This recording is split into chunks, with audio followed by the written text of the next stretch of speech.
अस्सलाम वालेकुम जी, मैं हूं ज़िया बलोच और आप मुझे सोशल मीडिया प्लेटफॉर्म्स पर सुन रहे हैं। सामीन, 9 मई 2023 के बाद तहरीक इंसाफ की विकटें गिरने का सिलसिला जारी है और अब ये 50वीं विकेट गिर गई है, यानी 50 मुकम्मल हो गई है।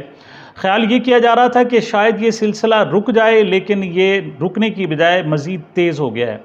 आज की हम इस नशिस्त में हमने देखना है कि ये क्या जेन्युइन रहनुमा हैं या जो छोड़कर जा रहे हैं, या फिर यहाँ भी कोई गड़बड़ है और दरमियान में जो रियलिटी है उसको मीडिया के सामने नहीं लाया जा रहा। और दूसरा, इन सारी विकटों के गिरने से तहरीक इंसाफ पर असरात क्या मुरतब होंगे, उसको क्या नुकसान होगा, और दूसरी तरफ जो हुकूमत है वो क्या इससे कुछ हासिल कर रही है या वो भी अपनी हैसियत को खो रही है और मुसलसल नुकसान में जा रही है। तीसरी, अवाम पर इसके असरात क्या मुरतब होंगे, क्या आइंदा आने वाले इलेक्शन में क्या वाकई पीटीआई के पास इलेक्टिबल्स जो जीतने वाले घोड़े हैं वो ख़त्म हो चुके होंगे, और क्या अवाम उन्हें वोट देना भी चाहेगी तो वो इस पोजीशन में नहीं होगी कि इलेक्शन जीत सके। इस पर थोड़ा सा मैंने गुफ्तगू करनी है। आज जो आखिरी विकेट गिरी है वो फ़याज़ुल हसन चौहान साहब की गिरी है, जो साबिक वज़ीर इत्तलात भी रहे हैं, महकमा जेल खाना जात में भी रहे और दीगर महकमों में भी, और उन्होंने आज पार्टी छोड़ते हुए बिल्कुल उसी स्टाइल का अदा किया और उन्होंने तमाम इल्ज़ामात जो हैं वो इमरान खान साहब पर लगा दिए और उनकी किचन कैबिनेट पर लगा दिए। लेकिन आज की सिग्निफिकेंट जो अहमियत है वो डॉक्टर शेरी मज़ारी साहिबा की है, जो राजनपुर से इनका ताल्लुक़ है, मज़ारी ख़ानदान से ताल्लुक़ रखती हैं और साबिक साफ़ी हैं। दी न्यूज़ जो अखबार है उसकी एडिटर रह चुकी हैं। इसके अलावा बहुत सारे अंग्रेज़ी अखबारात में वो एक प्रोमिनेंट जर्नलिस्ट के तौर पर काम करती रही हैं। इसके अलावा वो ना सिर्फ पाकिस्तान बल्कि आलमी सतह पर भी पाकिस्तान के हवाले से बहुत कुछ लिखती रही हैं। ह्यूमन राइट्स के हवाले से उनकी बड़ी एफ़र्ट्स हैं और वो गुज़श्ता हुकूमत में इंसानी हकूक़ की वज़ीर थीं। उनको ख्याल किया जाता था कि वो खान साहब के इंतहाई करीब लोगों में से हैं, वो लोग कि जो इमरान खान साहब के साथ मुस्तकिल हर अच्छे और बुरे वक्त में खड़े रहे, वो उन लोगों में से थी। लेकिन आज उन्होंने भी आकर पार्टी छोड़ने का ऐलान कर दिया, लेकिन ये बिल्कुल डिफरेंट किस्म का ऐलान था, बाकी लोगों से बहुत मुख्तलिफ था। इस हवाले से अगर एक नज़र दौड़ाई जाए तो बहुत सारे लोग पीटीआई छोड़ चुके हैं, जिनमें फ़याज़ुल हसन चौहान की मैं अभी बात कर चुका हूँ, और इसी तरीके से रहीम यार खान से कुतुब फरीद कुरेजा, लाहौर से मुसर्रत जमशेद चीमा और जमशेद चीमा, सैयद सईदुल हसन ये साबिक वफाकी सूबाई वज़ीर औकाफ हैं, जलील शर्कपुरी साहब ये हाल ही में पीटीआई में शामिल हुए थे और उन्होंने अभी तक कोई इलेक्शन नहीं लड़ा था, अलबत्ता उनके एक साहबजादे ने इलेक्शन ज़िमनी लड़ा था और वो पीटीआई की तरफ से इलेक्शन हार गए थे। उससे पहले वो मुस्तकिल नून लीग में थे, लेकिन हाल ही में जब ये परवेज़ इलाही साहब इधर आए तो उन्होंने भी इसमें शमूलियत का बाकायदा ऐलान कर दिया था। इसके अलावा कराची से आफ्ताब सिद्दीकी साहब हैं, जो पीटीआई कराची के सदर थे। उस्मान तरकई फैमिली का ख़ानदान का ये एक अहम तरीन लोग थे और उनकी खासा असर रसूख है खैबर पख्तूनख्वा में। फैज़ुल्लाह कमोका महमूद मौलवी साहब का ताल्लुक़ भी कराची से है। इसी तरीके से मलिक अमीन साहब ये जो बिलियन ट्री मंसूबा था उसके रूह रवां थे। इसी तरीके से अजमल वज़ीर ये भी साबिक वज़ीर रहे हैं, और हशाम इनामुल्ला ये भी जनाब तहरीक इंसाफ के अहम रहनुमाओं में इनका शुमार होता है और माजी करीब में ये सूबाई वज़ीर खैबर पख्तूनख्वा भी रह चुके हैं। इसके अलावा कराची से एमपी हैं डॉक्टर इमरान शाह। इसके अलावा और भी बहुत सारे रहनुमा हैं जो इस वक्त तहरीक इंसाफ छोड़ चुके हैं। बहुत सारे लोगों ने तरदीद भी की है कि वो पीटीआई छोड़कर नहीं जा रहे। उनमें सेनेटर सैफुल्ला अबड़ू हैं, उन्होंने इसकी तरदीद की है। अली मोहम्मद खान साहब हैं, वो भी गिरफ्तार हैं लेकिन उन्होंने तरदीद की है। इसी तरीके से परवेज़ खटक ने भी कहा है कि वो पीटीआई छोड़कर नहीं जा रहे। दूसरी तरफ देखा जाए तो आमिर कियानी साहब वो पीटीआई के रहनुमा हैं, जिनके बारे में खान साहब ने खुद कहा कि उनके जाने का मुझे बहुत अफसोस है। और इसके अलावा जो और सबसे बड़ी विकेट अब तक जो गिरी है वो डॉक्टर शीरी मज़ारी साहिबा की है। अब तक जितने भी लोग छोड़कर जा चुके हैं उनको दो कैटेगरी में, पीटीआई के बकौल दो कैटेगरी में तकसीम किया जा सकता है। एक तो वो थे जिनको टिकट नहीं मिले थे, उनकी वाज़ेह मिसाल मुल्तान में जो प्रेस कॉन्फ्रेंस की थी साबिक एमपीएज ने, उनमें जनाब अशरफ रिंद थे, ज़हीरुद्दीन बाबर अलेज़ई थे, इसके अलावा ओन डोगर थे और बहुत सारे लोग थे जिन्होंने, सज्जाद चीना थे, बहुत सारे लोग थे जिन्होंने आकर प्रेस कॉन्फ्रेंस की और ये जाहिर करने की कोशिश की कि वो पीटीआई को खैरबाद कह रहे हैं और शायद पीटीआई की पोजीशन कमज़ोर होती जा रही है। लेकिन उनका कच्चा छट्टा उसी वक्त खुल गया कि उनको तो पंजाब में टिकटें ही नहीं मिली थी, इस वजह से उन्होंने पीटीआई से तासुर दिया कि वो पीटीआई को छोड़कर जा रहे हैं, हालांकि उससे पहले ही वो रास्ते जुदा कर चुके थे। यहाँ तक कि आज के सारे अखबारात उठाएं तो उनमें एक खबर छपी हुई है कि जनाब जो साबिक डिप्टी स्पीकर पंजाब असम्बली थे उन्होंने भी जनाब पीटीआई छोड़ने का ऐलान कर दिया है। अच्छा, जबकि हकीकत ये उन्होंने गुज़श्ता रोज़ मुलाकात की थी मरियम नवाज़ साहिबा से और उन्होंने पीटीआई छोड़ने का ऐलान किया था। दोस्त मज़ारी साहब हालांकि वो बहुत पहले ही पीटीआई छोड़ चुके थे, वो उन दिनों की बात है जब वो डिप्टी स्पीकर थे और हमजा शहबाज अपनी हुकूमत बनाने के चक्कर में थे, तो उस वक्त उन पर ज़ोर और इन्फ्लुएंस लगाकर उन्होंने उसमें शमूलियत का ऐलान किया था। लेकिन टेक्निकली वो शमूलियत का ऐलान नहीं कर सकते थे क्योंकि एमपीए थे और उन्होंने अभी बहुत सारा रोल अदा करना था। अब चूँकि वो असम्बली डिज़ॉल्व हो चुकी और नए इलेक्शन की बात हो रही है, तो अब उन्होंने मुनासिब समझा कि दोस्त मज़ारी साहब भी बाकायदा जाकर मुस्लिम लीग नून में शमूलियत का ऐलान करें।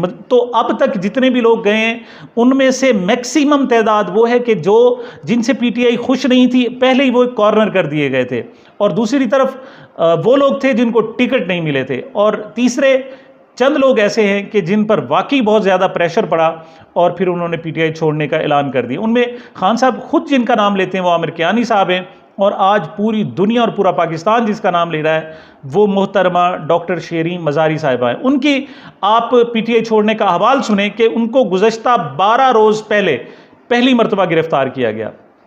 इन 12 रोज़ में वो बार एक बार गिरफ़्तार हुई, उन्होंने ज़मानत करवाई, फिर अभी वो जेल के दरवाजे पर थी कि उनको दोबारा गिरफ़्तार कर दिया गया। उनकी बेटी ईमान मज़ारी ने फिर दोबारा उनकी गिरफ़्तारी कराई, अभी वो जेल के गेट पर ही पहुंची थी कि फिर दूसरी मरतबा भी गिरफ़्तार कर लिया गया। गर्ज इन 12 दिनों में 5 मरतबा उनकी ज़मानत मंजूर हुई और फिर 5वीं मरतबा दोबारा उनको गिरफ़्तार कर लिया गया। जब तीसरी मरतबा उनकी ज़मानत उनको दोबारा ज़मानत के बावजूद उन्हें गिरफ़्तार किया गया तो उनकी साहिबजादी ईमान मज़ारी फूट फूट कर रो पड़ी। ईमान मज़ारी साहब के हवाले से ये भी बता दूं कि उनका ताल्लुक़ मुस्लिम लीग नून से है और वो कभी भी पीटीआई में शामिल नहीं रही, लेकिन वो अपनी ही पार्टी की इस फिस्तायत को देखकर, सूरत हाल सारी को देखकर वो रो पड़ी, दहाड़े मार कर रोने लगी, और उनकी वीडियो भी इस हवाले से वायरल हुई। मोहतरमा शीरी मज़ारी साहिबा कहती हैं कि मैंने जब अपनी बेटी को इस तरीके से रोते हुए देखा तो फिर उसके बाद मेरे पास और कोई गुंजाइश नहीं थी, क्योंकि वो कहती हैं कि मेरे खामिंद को इंतकाल किए हुए सिर्फ 5 महीने हुए हैं, डॉक्टर साहब का इंतकाल हुआ है और वो कैंसर के मूजी मर्ज़ में मुब्तला थे। उनके इंतकाल के बाद वो कहती मैं सिंगल पेरेंट हूँ, मैंने अपने बच्चों का ख्याल रखना है और मैं बहुत थक गई हूँ, मेरे पास और कोई चारा नहीं है कि मैं पार्टी छोड़ दूँ। और उन्होंने कहा जी मेरा आज के बाद किसी तहरीक इंसाफ से या किसी से भी कोई ताल्लुक़ नहीं होगा और मैं एक्टिव पॉलिटिक्स से भी अलहदगी का ऐलान करती हूँ। अब उन्होंने उनकी गुफ्तगू को देखें तो सिर्फ 2 या 3 मिनट की गुफ्तगू थी और उनके साथ उनकी बेटी ईमान मज़ारी साहिबा मौजूद थी और उनके हाथ को वो पकड़े हुए थी, और वो कोई भी ऐसी बात कहती कि जिससे कोई जो उनको ड्राफ्ट दिया गया था उन लफ्ज़ों के अलावा अगर कोई कुछ बोलती तो शायद वो उन्हें रोकने के लिए मौजूद थी। और जो ही उन्होंने बात ख़त्म की वो वापस घर में चली गई। उन्होंने कहा मेरी तबीयत ठीक नहीं है और मैं किसी सवाल का जवाब नहीं दे सकती हूँ। मैं समझता हूँ कि ये जो आखिरी जो उनकी प्रेस कॉन्फ्रेंस है शीरी मज़ारी साहब का पीटीआई का छोड़ना है, उसने एक बहुत बड़ा ना सिर्फ पाकिस्तान में बल्कि आलमी सतह पर एक ज़बरदस्त किस्म का असर डाला है। 9 जुलाई के बाद हुकूमत ने पीटीआई को पोर्ट्रेट किया था कि ये वो लोग हैं जो तशद्दुद पसंद हैं, ये तशद्दुद करते हैं, ये जुल्म करते हैं, ये डेमोक्रेटिक नहीं है, और ये लोग मुसलसल जनाब फिस्तायत को हवा दे रहे हैं। और इस ज़ोर शोर से प्रोपेगेंडा किया जा रहा था कि आम जो शख्स था उसको उसकी सोचने और समझने की सलाहियत शायद वो नहीं रही थी, और वो इस प्रोपेगेंडे में बाकायदा आ भी रहे थे। लेकिन शीरी मज़ारी साहिबा जाते जाते एक बहुत बड़ा काम कर गई हैं, और वो ये है कि पहली बात तो ये है कि उन्होंने जाते जाते हुक्मरानों को कहीं का नहीं छोड़ा। मैंने थंबनेल में कहा है कि शीरी मज़ारी ने पीटीआई तो छोड़ दी, लेकिन उन्होंने जाते जाते हुक्मरानों को कहीं का भी नहीं छोड़ा, और उन्हें ना सिर्फ पाकिस्तान बल्कि पूरी दुनिया में उन्हें शर्मिंदा कर दिया है। और दूसरी बात कि वो जाते जाते अपनी पार्टी यानी तहरीक इंसाफ को एक नई जान दे के गई हैं। कल तक जिन्हें पोर्ट्रेट कर रहे थे हुक्मरान के ये तशद्दुद पसंद और जुल्म और जबर करने वाली जमात है, आज शीरी मज़ारी के बाद पीटीआई का एक नया जन्म हो रहा है, और वो एक मज़लूम पार्टी बनकर उभर रही है। और आपको पता है कि ये जुल्म का वो फैक्टर है जिसे पाकिस्तान के अवाम कभी भी रिगार्ड करने से नहीं घबराते। आपको याद होगा कि जब तहरीक इंसाफ की हुकूमत ख़त्म की गई तो उस वक्त पॉपुलैरिटी जो तहरीक इंसाफ की थी सिर्फ 9% थी, और जब हुकूमत ख़त्म करने की कोशिश की जा रही थी तो इमरान खान साहब ने बहुत सारे हाथ पाँव मारे, बहुत कोशिशें की, यहाँ तक कि आखिर में उन्हें डिप्टी स्पीकर कौमी असम्बली की एक रूलिंग भी देना पड़ी, जिसे बाद में कहा गया कि वो खिलाफ आइन है, लेकिन उनकी हुकूमत को ख़त्म कर दिया गया।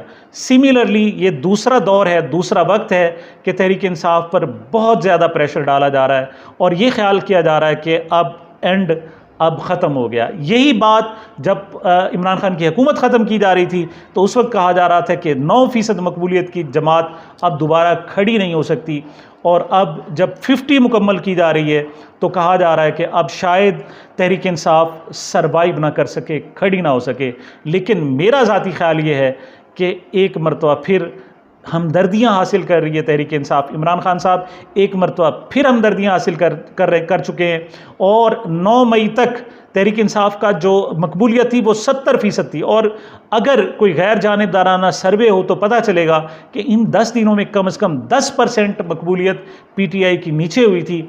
लेकिन इस जबर ने, रियासती दहशतगर्दी ने, हुकूमती दहशतगर्दी ने पीटीआई को एक मरतबा फिर मजलूम बना दिया है, और इमरान खान साहब को एक मरतबा फिर अपनी आंखों पर बिठा लिया है, और उनकी अब इस वक्त जो मकबूलियत है शायद 70 से भी ऊपर चली गई हो।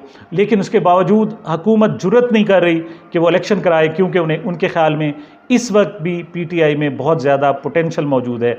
अब देखते हैं कि पीटीआई का जो नया जन्म है कि वो एक मजलूम पार्टी के तौर पर आगे अपना क्या नैरेटिव बनाती है, और दुनिया भर में उसकी किस तरह से पजीराई होती है या उसे नज़रअंदाज किया जाता है।